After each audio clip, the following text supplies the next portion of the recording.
Okay, so this is a Bad Boy Buggy. This thing has these massive solenoids. If you can kind of see up the top right there, there's 2 sets of lugs, then right there's 2 sets, and if you can look down there, see those 2? There's 2 little prongs down there. They're tiny little wires, and basically you got 50 volts coming in down here and 50 here, and then it should be connecting. When the solenoid works, it jumps the power.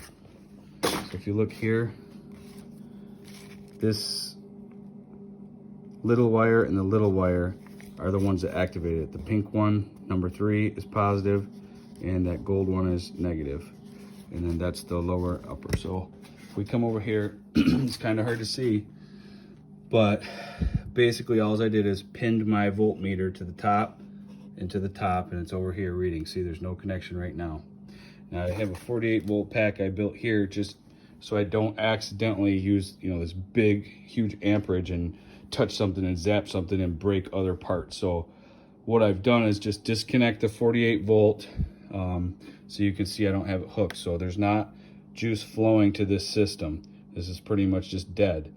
And so I've created my own separate pack, 48 volts, so that I don't screw up anything, because I'm not an expert or anything, and it doesn't matter if you are, it's easy to touch something and zap something. So essentially the 2 little wires down there, I can't even hardly point, down there, way down there, they're just a little, like the F2 fittings, like these, same thing.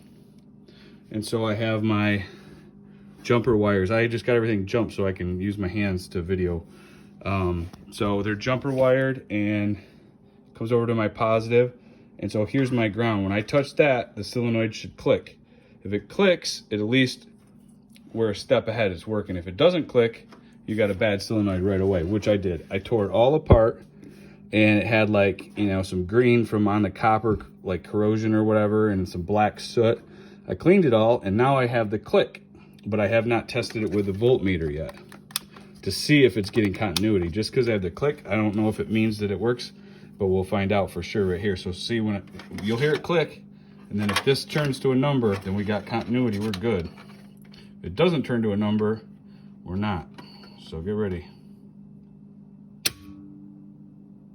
Okay, hear it click, but I'm not getting the continuity.